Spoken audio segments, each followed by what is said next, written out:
Yan mga guys, magandang gabi. Oras is 5:59, 1 minute to 6. Yan, eksakto alas 6. Yan, may pupuntahan tayo.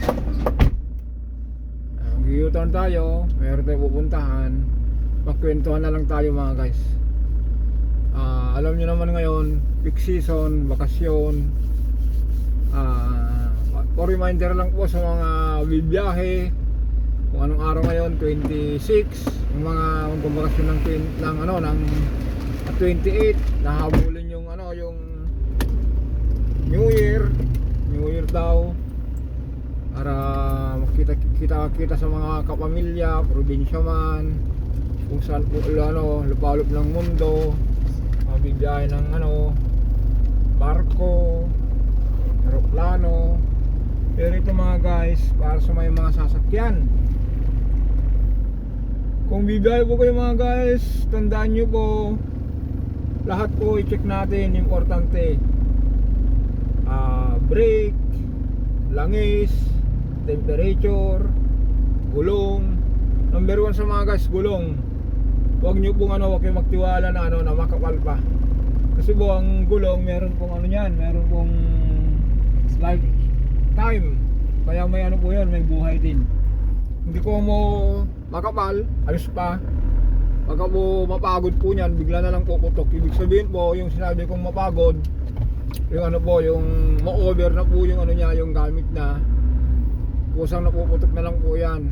Kaya kung nakita yung mga post po ngayon, may mga post po na dahil sa gulong, pumutok, bumaliktad. Sana huwag mangyari sa atin yan. Kung naman po yung mga tumitirik sa kalsada,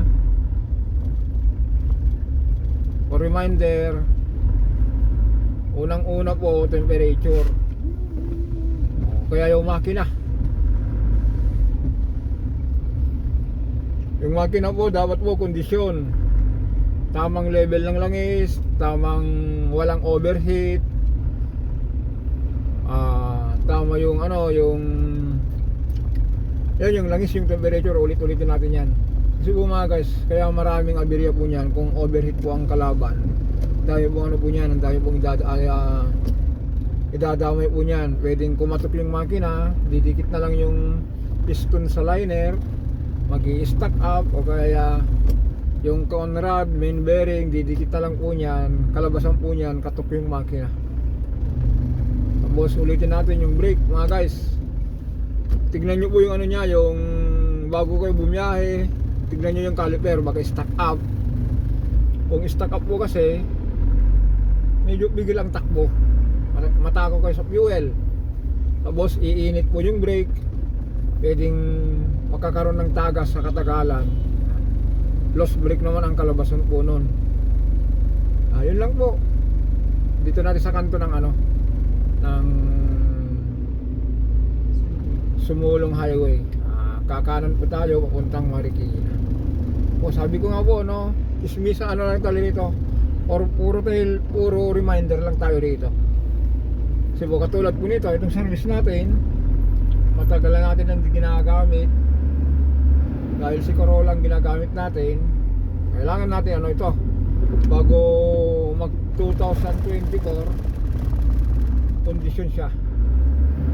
Ang gagawin na lang natin dito mga susunod na buwan, yun lang, change oil, yun, preventive maintenance, cam belt, brake. Kasi kung mabantayan natin po niyan, iwas aberya sa kalsada. Kaya po minsan yung mga old model, mahirap bumili kung old model daw, ang daming sira. Asahan na natin po niyan kasi old model nga po, tagal lang ginamit. Pero kung nakapasubaybay ko yung sa preventive maintenance, maiwasan po natin yan kahit paano po maiwasan. Tulad po itong service natin, 2020 2000 model, 2 dekada.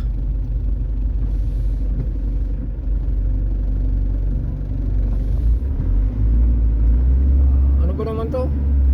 Isang beses pa lang tayo itinirik, pero naayos naman natin. Naging problema po, fuel filter.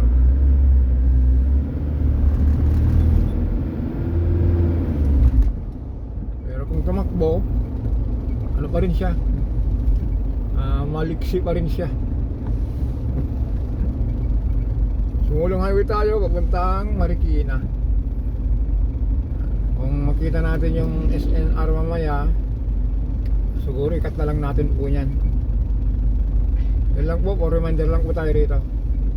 Yung mga ulitin ko, yung mga bibiyahe po, yung hahabol po sa itong 27, 28, 29 pupunta sa mga kanya-kanyang mga probinsya, double check po sa sakyan po hanggat maaari po lahat.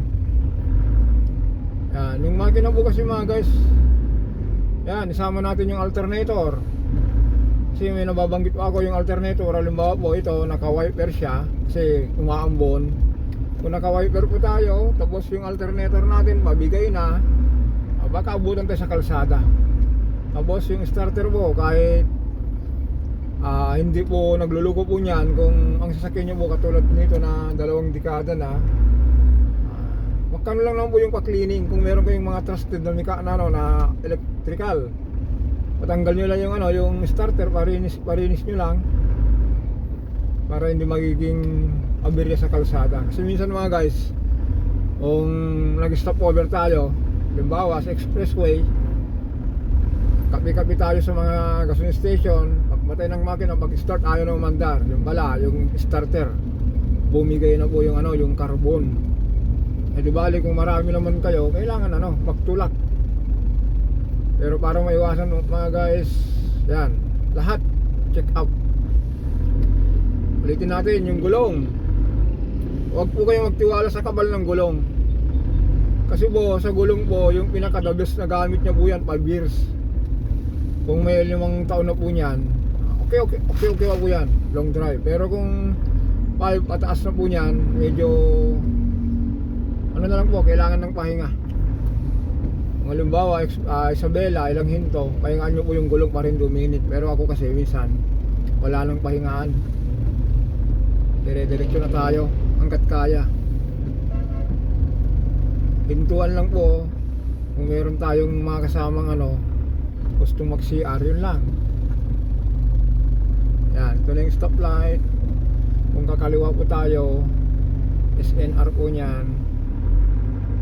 Meron pa tayo kasing pupuntahan. Pero balang araw malaman nyo rin po yan. Pero marami rin.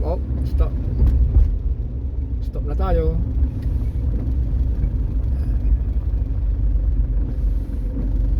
Kung dinerecho natin dito mga guys, papuntang Marikina Bayan, left tayo, Marikina rin po yan, shortcut po yan, bypass road po ito. Kaya hanggang dito na lang po tayo. For the next video, ganito na naman, for reminder lang po ito. Okay, bye bye.